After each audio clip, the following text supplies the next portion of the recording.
I come to you with open arms, hoping you'll see what your help means to me. Open arms. Now, I'm not going to talk about the Journey song about open arms. There's a famous cat and mouse team, Tom and Jerry. You see them go back and forth in the cartoons. And with each successive battle, the arsenal of snares and explosives and weapons gets bigger and bigger. Now, that's not the kind of arms I'm talking about either. I'm talking about backing up your teammates, or in this case, being ready to catch them when they fall. Our story is called Air Bob Bombs Away, a team success story. Now place yourself back into a time of myth and fiction, sort of a medieval time. And our band of adventurers are called the Constant Chaos Corps. And they need to get to the other side of this valley because there's an evil dragon lord that's ruling the area. And they're trying to, get some profit out of this, but yet, stick it to the dragon lord a little bit. Our cast of characters is Bob. Bob is a green dragon that can change into a human, or a human that can change into a dragon, depending on how well you know Bob. We also have a thief. We have a female elven thief with a really cool cloak, a dwarven fighter, and a mage. Now this band of adventurers, the Constant Chaos Corps, they're quite chaotic. The only thing they can trust about each other is to not trust each other. And they often do more good by mistake. So our band of adventurers trying to get past this, to the other side of this valley. It's a rather nice day. And they're like, that's a long way to walk. There's a valley. No. Hey, Bob, can you fly us over? I still have my learner's permit. I'm not good with my wings. I'm still too young. You can do it, Bob. Well, it's not that far. So the party convinces Bob to let them be their ride over to the other side of the valley. So they all get on Bob, and Bob struggles to get up in the air, flapping, running, sort of wobbly. 4 adventures on the back of this green dragon. They finally get airborne. They get a couple thousand feet up to get to the other side of this big valley, and someone on the back notices 2 spots in the distance, and these black spots are getting bigger, and then they start flapping. Oh no, it's the Dragon Patrol. What is our party going to do? They panic. Fly faster, Bob, fly faster. I'm going as fast as I can. Soon, the Dragon Patrol is right upon them. The first dragon decides to buzz Bob and the team. He comes out, makes a big dive on the right side of Bob, and swoops away. Bob sort of teeters a little bit, but doesn't lose anybody.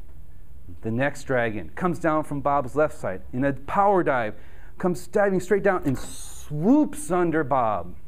Well, that swoosh of wind tipped Bob, and our party was dumped into the sky. Now we have falling party members. Even the dragon is tumbling. Bob, but he has his wings, so Bob eventually tumbles and gets his flight back. Now he looks around to the rest of his falling comrades. Falling, not fallen. Bob sees the human thief close by. Bob goes into a power dive, snatches the thief with his jaw, and crashes into the ground. Not too bad. Stumble and roll. Minor damage. The female elf, she flips on her hood, and all of a sudden she starts floating down to the ground. But out of the corner of her eye, she sees our dwarf falling like an anvil out of the sky.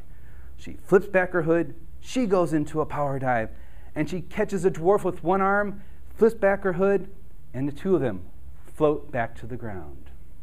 Now our magic user, who studied well the night before his spells, recalled that he had a feather fall spell.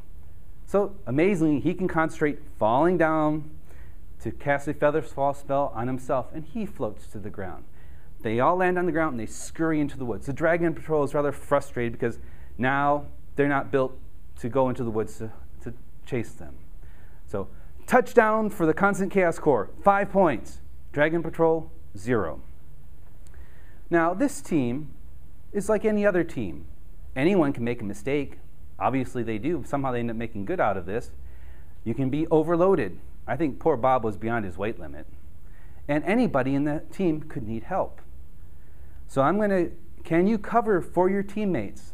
I'm going to give you 4 steps to being an effective backup for your team. Number 1, think team. Think the big picture.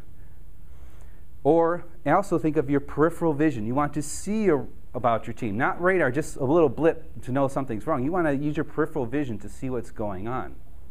In our constant chaos core, they couldn't trust each other, but they knew success was a team effort. Also, secondly, you need to know your team. Know your limitations. Know what you know what you can do, know what you should do, so that you can fill in. The constant chaos core in this story knew their limitations, but amazingly, they all found a way to get themselves and or their teammate to the ground safely, relatively safely. Third effective means of being a backup to team is cross-training. Well, constant chaos core didn't have that, so 2 out of 3 ain't bad.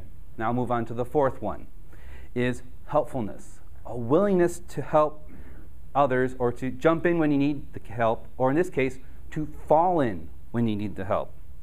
So whether you're a member of a team, a leader of a group, or the president of a club, you look to back up to help others, because you never know when you might fall out of the sky. Oh, good catch. Thanks, Bob. Thank you.